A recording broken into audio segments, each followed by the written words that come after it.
হে তরুণ যুবকেরা, হে আমার বন্ধুরা, কাবা শরীফের সামনে যখন নামাজটা আদা করছি, সাদা পাথরটার দিকে বারবার আমি তাকিয়ে দেখছি, এটাই সেই পাথর। ইতিহাসে আমি পড়েছিলাম, চোখে আমি দেখতে লাগলাম। গত বছরে আমার খেয়াল ছিল না, মনে ছিল না, গত বছরে আমার অত ইয়াদ ছিল না, এবছর আমার বেশি করে মনে পড়েছে। আমি ভালো করে লক্ষ্য করলাম, ভালো করে পরীক্ষা করলাম। আমার সঙ্গী সাথীদের বললাম, দেখো ওই দিকে গিয়ে ঘুরে এসো, কেমন গরম একটু লক্ষ্য করো, আর এখানটাই পা দিয়ে হাঁটো, কেমন ঠান্ডা একটু লক্ষ্য করো। পরীক্ষা করে দেখলাম, হে তরুণ যুবকেরা, হে আমার মুরব্বিয়ানেরা, মনে পড়ে গেল বাদশা ফাহাদের কথা। বাদশা ফাহাদের আমলে মিশরের একজন বিজ্ঞানী ছিলেন, সেই বিজ্ঞানীর নাম হলো, হে জওয়ান যুবকেরা শুনে রেখে দেন, হে জওয়ান যুবকেরা, ডক্টর কামাল ইসমাইল তার নাম। মিশরের বিজ্ঞানী, মিশরের একজন সায়েন্টিস্ট, রাসূলের আশিক, আল্লাহর গোলাম।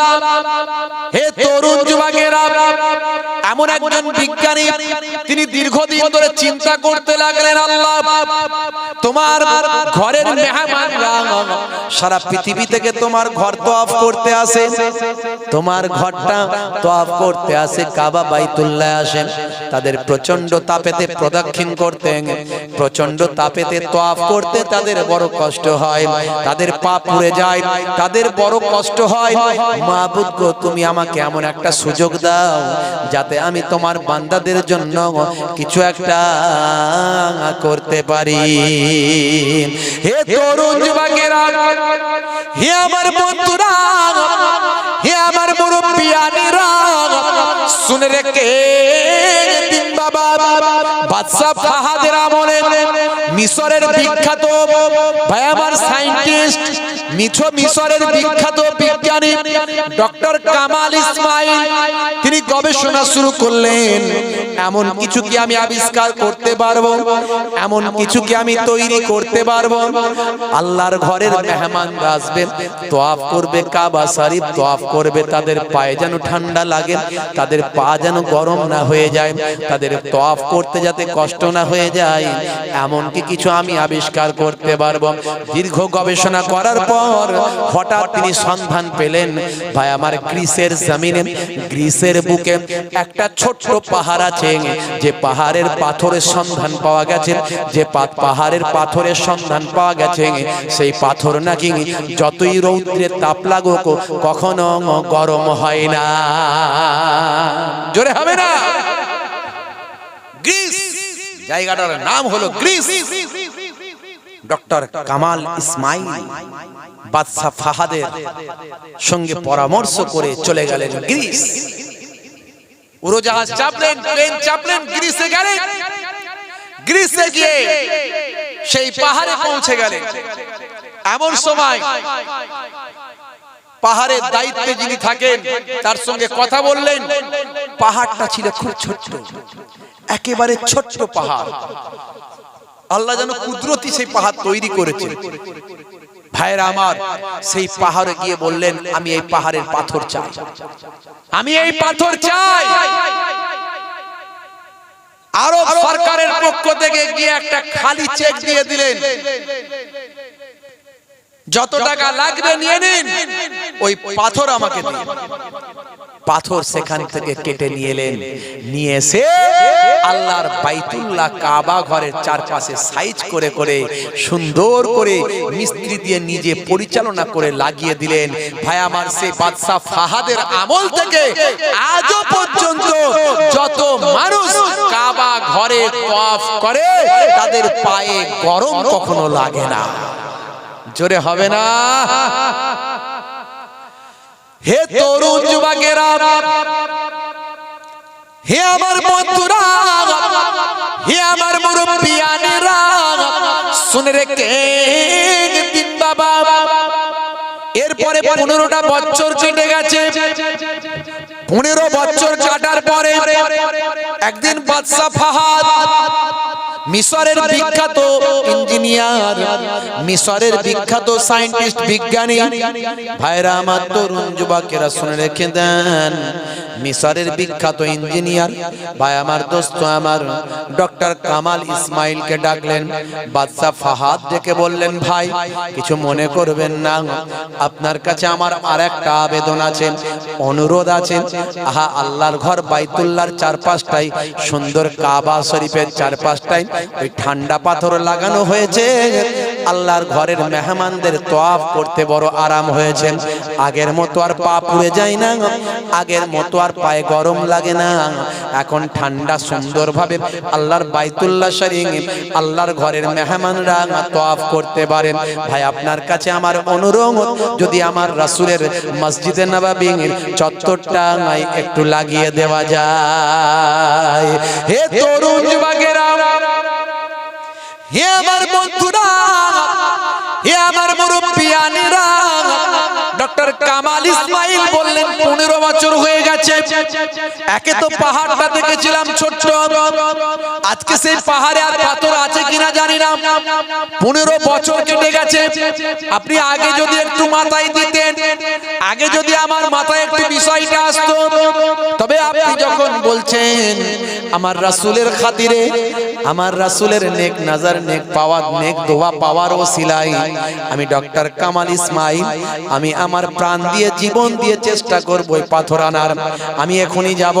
হে তরুণ যুবকেরা, রাসূলের রুহানি নেক নজর, নেক ফায়েজ পাওয়ার জন্য, রাসূলের ভালোবাসা অর্জন করার জন্য ডক্টর কামাল ইসমাইল আরব সরকারের খালি চেক, ব্ল্যাঙ্ক চেক নিয়ে চলে গেলেন আবার গ্রিসে গিয়ে সেই পাহাড়ের বায়াবার যিনি পাশে সেখানে দায়িত্বপ্রাপ্ত ছিলেন, তাদের সঙ্গে গিয়ে কথা বলেন, গিয়ে বলেন, ভাই আরো পাথর লাগবে। বলে, কে আপনি? বলে, আমি ডক্টর কামাল ইসমাইল। 15 বছর আগে কাবা ঘরের জন্য নিয়ে গিয়েছিলাম, কিছুটা পাথর তখন ছিল দেখেছিলাম, বাকি পাথরটা কিনতে আমার মিস্টেক হয়েছে। আল্লাহর নবীর রওজা মোবারকের জন্য, আল্লাহর নবীর মসজিদের জন্য আমি বাকি পাথরটা কিনে নিতে চাই। এই যে আরব সরকারের পক্ষ থেকে খালি চেক নিয়ে এসেছি, যত টাকা ইচ্ছা এখানে অঙ্কটা বসিয়ে দিন। বলে, এমন সময় পাথরের মালিক বলেন, পাহাড়ের মালিক বলেন, শুনুন, ও চেকটাকে আপনার কাছে রাখুন, মনে রাখবেন ওটা তো একটাই মাত্র পাহাড় পাওয়া গিয়েছিল, ঠান্ডা পাথরের পাহাড়।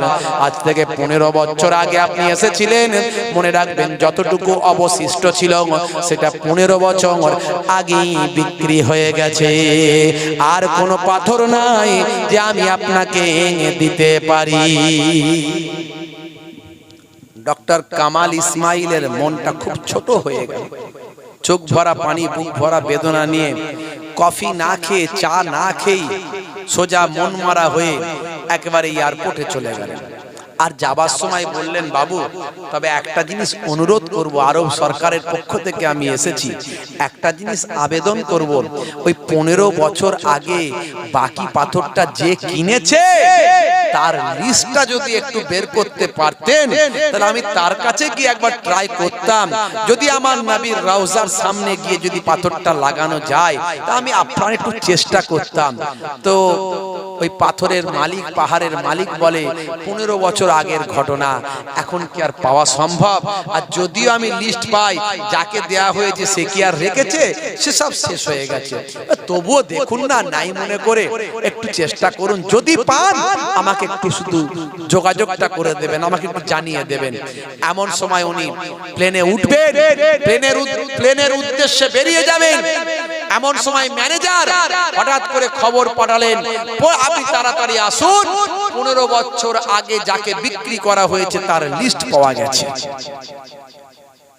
ম্যানেজার বলার সঙ্গে সঙ্গে ডক্টর কামাল ইসমাইল তিনি আবার ম্যানেজারের কাছে গিয়ে লিস্ট দেখে দেখে বলেন, কোথাকারের মানুষ নিয়েছে একটু বলুন তো দেখি ভাই, কোন জায়গার মানুষ এই পাথরটা নিয়ে গেছে একটু বলুন তো।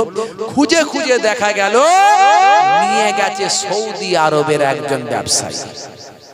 সৌদি আরবেরই একজন ব্যবসায়ী নিয়ে গেছে 15 বছর আগে। কবে কিনেছে? সে 15 বছর আগে। হে তরুণ যুবকেরা, হে আমার বন্ধুরা, হে আমার মুরব্বিয়ানেরা, শুনে রেখে দিন বাবা, এমন এমন সময় দেখতে পাওয়া যায় ডক্টর কামাল ইসমাইল নাম অ্যাড্রেস ঠিকানা নিয়ে সোজা প্লেন ধরলেন, একেবারে সৌদিতে নামলেন, নেমে সোজা ওই ব্যবসায়ীর কাছে, পাথর ব্যবসায়ীর বাড়িতে দোকানে চলে গেলেন। গিয়ে সালাম কালাম মোলাকাত করার পরে বলেন, ভাই বেয়াদবি নেবেন না, বড় আমি ব্যস্তর মধ্যে আছি, এখনই আমি গ্রিস থেকে ফিরে কোথাও যাইনি, সোজা আপনার কাছে এসেছি।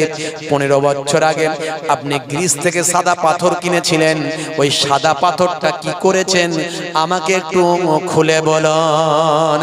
মালিক বলে 15 বছর আগের কথা আমার তো মনে নাই, আমার ম্যানেজারকে জিজ্ঞাসা করতে হবে। ভাই সে 15 বছর আগের ঘটনা, সেই পাথর কি এখন আর পাওয়া যায়?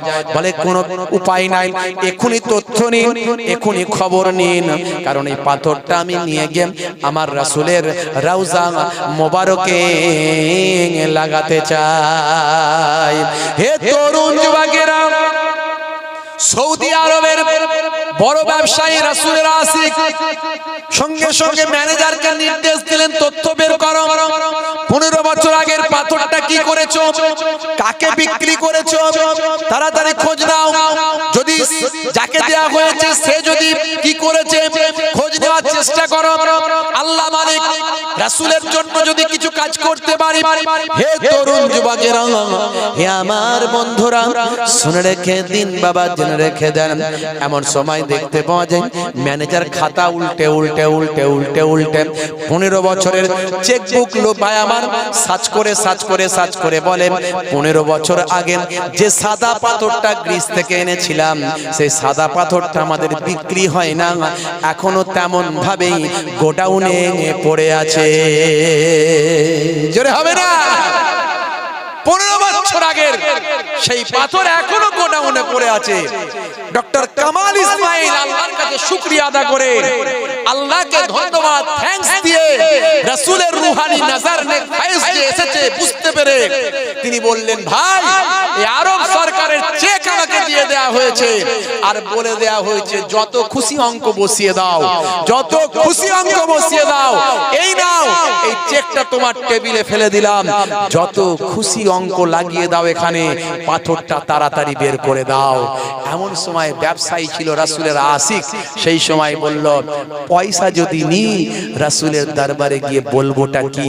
কাল কিয়ামতের দিনে যিনি সুপারিশ করবেন, সাফাতি করবেন, সেই রাসূলের দরবারে গিয়ে বলতে পারবো, ইয়া রাসূলুল্লাহ আপনার রওজার জন্য ফ্রি অফ কস্ট বিনা পয়সায় সাদা পাথর দিয়েছিলাম।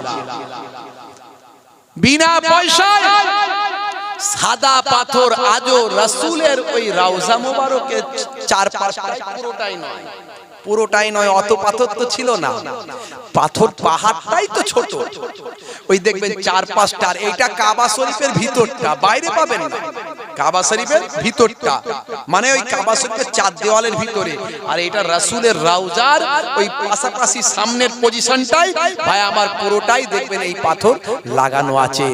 নিজে থেকে দায়িত্ব নিয়ে ডক্টর কামাল ইসমাইল, মিশরের বিখ্যাত ইঞ্জিনিয়ার বিজ্ঞানী ভাইরা আমার, তরুণ যুবকেরা আমার, নিজে দায়িত্ব নিয়ে পুরো ডিজাইন করলেন, কাবা ঘরের ডিজাইন করেছেন। ওই মিশরের ওই ডিজাইনটা দেখবেন, কাবা শরীফের চারপাশে দেওয়াল, বিল্ডিং, মিনার, এই যে ডিজাইন, আর এই রাসূলের রওজা, এই যে মসজিদে নববীর মিনার, গম্বুজ ডিজাইন, এই সমস্ত কিছু যিনি করেছেন তিনি হলেন মিশরের বিখ্যাত ভাই আমার বিজ্ঞানী, বিখ্যাত ভাই আমার ইঞ্জিনিয়ার মিস্টার জনাব হযরত ভাই আমার ডক্টর কামাল ইসমাইল। তিনি সুন্দর করে সেটিং করলেন। আরব সরকার বললেন, ডক্টর কামাল ইসমাইল, বাদশা ফাহাদ বললেন, ডক্টর কামাল ইসমাইল আপনি অনেক মেহনত করেছেন, পরিশ্রম করেছেন, আপনার ঋণ তো আমরা শোধ করতে পারবো না, এই নিন আপনাকে খালি চেক দিলাম, যত টাকা অ্যামাউন্ট হয় আপনি বসিয়ে নিন। ডক্টর কামাল ইসমাইল সেই সময় চোখ ভরা পানি নিয়ে বলেছিলেন যে আমি যদি এই দুনিয়াতে আমার পারিশ্রমিকটা নিয়ে নিই, তাহলে আল্লাহর দরবারেও বলতে পারবো না, আর রাসূলের কাছেও জানাতে পারবো না। এই আমার পারিশ্রমিকটা কাল কিয়ামতের দিনের জন্য আমি তুলে রেখে দিলাম। জোরে হবে না?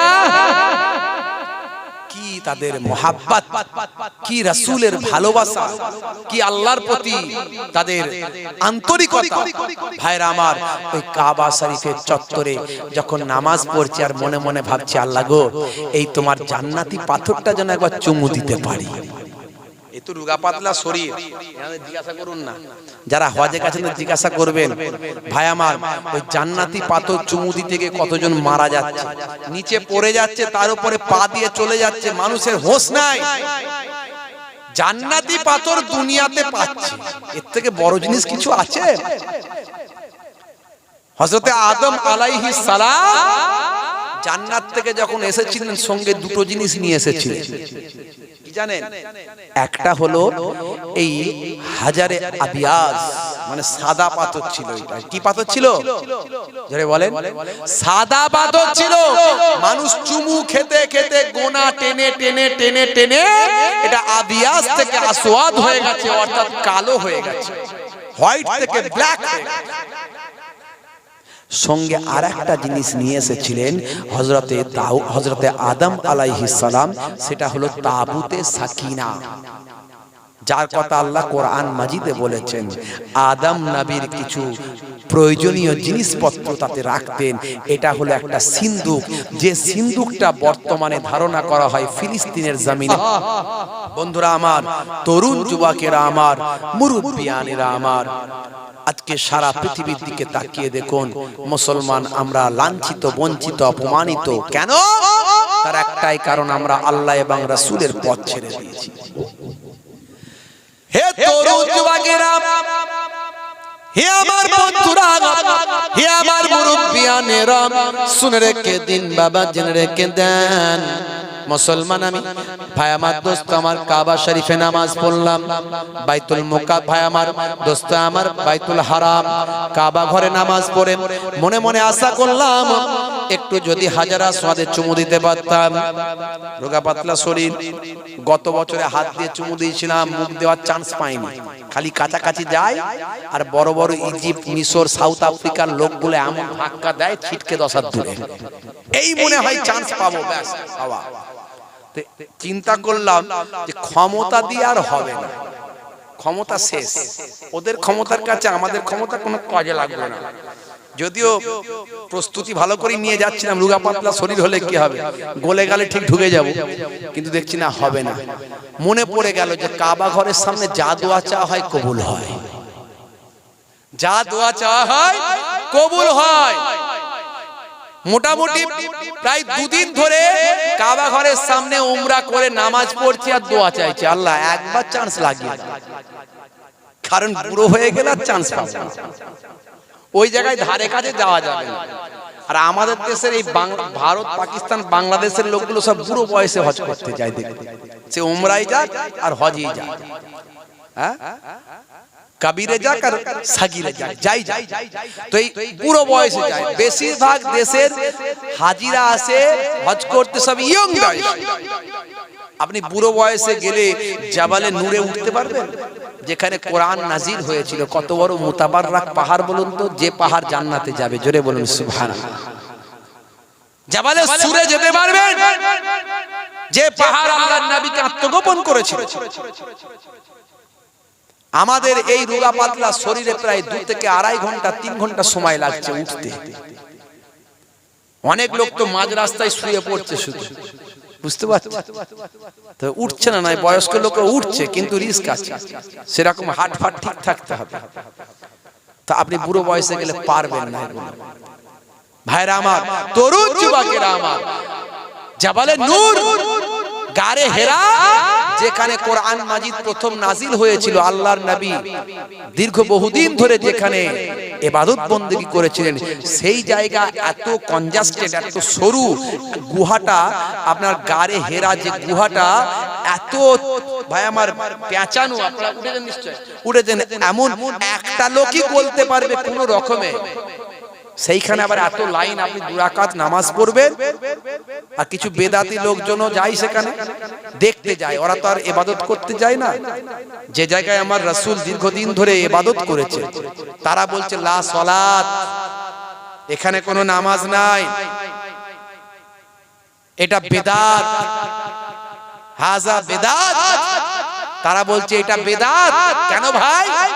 বলছে এখানে যখন নবী ইবাদত করেছিলেন তখন সালাত আসেনি, মেরাজ থেকে সালাত এসেছিল এর পরে, অর্থাৎ নবী তো এখানে নামাজ পড়েননি, তাহলে তুমি কেন নামাজ পড়ছো? ওরা তো বোকাশোকা সুইপার কাজের লোক, ওরা তো জানে না যে প্রত্যেক নবী রাসূলদের জন্য নামাজ পড়া ফরজ ছিল। মুসা নবীর জামানায় 2 ওয়াক্ত নামাজ পড়া ফরজ ছিল। আমাদের নবী যখন 50 ওয়াক্ত নিয়ে আসছিলেন, মুসা নবী বলেছেন আমার উম্মত 2 ওয়াক্ত পারছে না, আর আপনার উম্মত 50 ওয়াক্ত পারবে, কমিয়ে নিয়ে আসুন।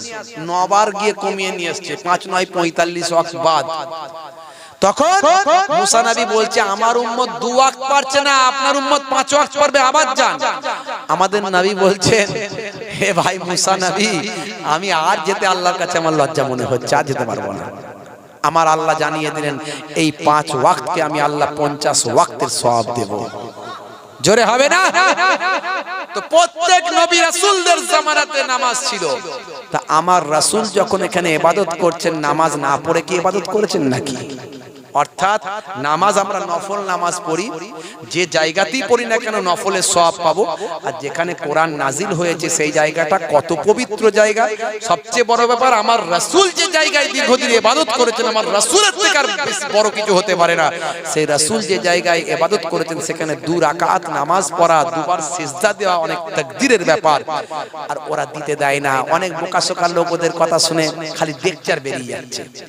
এত কষ্ট করে উপরে উঠেছিস, 2 রাকাত নামাজ পড়ে আর কোনো কথা বলি না, হ্যাঁ ভাই ঠিক আছে বলে 2 রাকাত কোন রকম নামাজটা পড়ে ও পেছন থেকে টানা হিজড়া করলে কি হবে, ওঠো ভাই ওঠো বলে কে কার কথা শুনে 2 রাকাত নামাজ পড়ে সালাম ফিরে চোখ দিয়ে পানি ঝরে যায়। আহারে এই জায়গায়, এই পাথরে, এইখানে আমার রাসূল দীর্ঘদিন ইবাদত করেছেন। আল্লাহর কোরআন ফেরেশতা জিবরাইল এই জায়গায় এসেছে। ভাইরা আমার, তরুণ যুবকেরা আমার, মুরব্বিয়ানেরা আমার, মুসলমান, সেই রাসূল, সেই নবী, সেই পয়গম্বর আপনার আমার জন্য কত কষ্ট করেছেন। আহা, হে তরুণ যুবকেরা, বাইতুল ভাই আমার, বাইতুল হারাম